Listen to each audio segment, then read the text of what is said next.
Students, इस video में हम डिस्कस करेंगे केमिस्ट्री का टॉपिक एसिड्स एंड बेसिस। तो नंबर 1 पॉइंट है acids have sour taste, for example unripe citrus fruits और लेमन जूस। तो एसिड का जो होता है वो खट्टा टेस्ट होता है, जैसे ये लेमन जूस का। और बेसिस जो है have bitter taste and feel slippery, for example soap is slippery to touch. तो सोप का बिटर टेस्ट होता है और उसे टच करने से स्लिपरी फीलिंग आती है। तो फर्स्ट पॉइंट ये हो गया एसिड और बेस का, एसिड का सॉर टेस्ट और बेसिस का जो है वो बिटर टेस्ट। सेकंड पॉइंट है कि ये लिटमस पेपर को, जो एसिड है ब्लू लिटमस पेपर को रेड कलर में चेंज कर देती है, और जो बेसिस हैं they turn red litmus blue.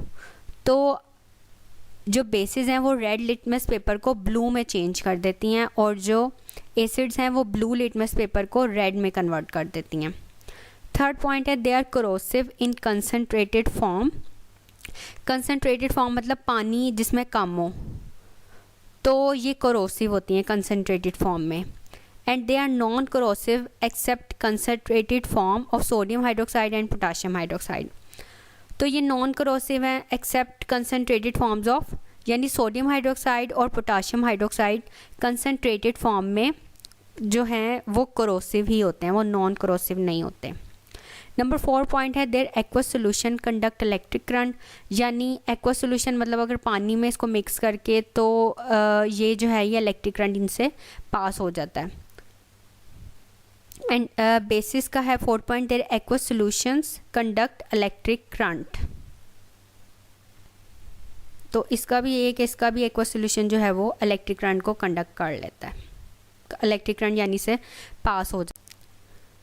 अच्छा, हम कुछ एसिड्स और बेसिस के नाम देख लेते हैं। आप जैसे एसिड्स हाइड्रोक्लोरिक एसिड को HCl से करते हैं नोट, नाइट्रिक एसिड को HNO3 से, सल्फ्यूरिक एसिड को H2SO4 से, फॉस्फोरिक एसिड को H3PO4 से।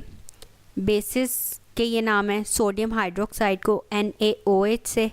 अब ये सोडियम और Na ये इसका लैटिन नेम है ना, नेट्रियम होता है सोडियम का लैटिन नेम।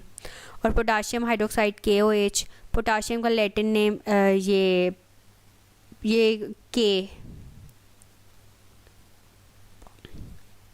केलियम कहते हैं, के से पोटाशियम हाइड्रोक्साइड। और calcium hydroxide CaOH whole twice, और aluminium hydroxide AlOH whole thrice. अब ये भी देख लें कि इसके नीचे 2 और 3 क्यों लगा और इधर क्यों नहीं लगा। अब सोडियम जो है एल्कली मेटल्स के ग्रुप में, यानी फर्स्ट जो ग्रुप है पीरियोडिक टेबल का उसमें है। इसके आउटर मोस्ट शेल में 1 इलेक्ट्रॉन है, फर्स्ट ग्रुप में है, तो इसका मतलब इसके आउटर मोस्ट शेल में 1 इलेक्ट्रॉन है। तो ये अपना जिसको ज़रूरत होती है ना उससे रिएक्ट करके अपना 1 इलेक्ट्रॉन दे देता है।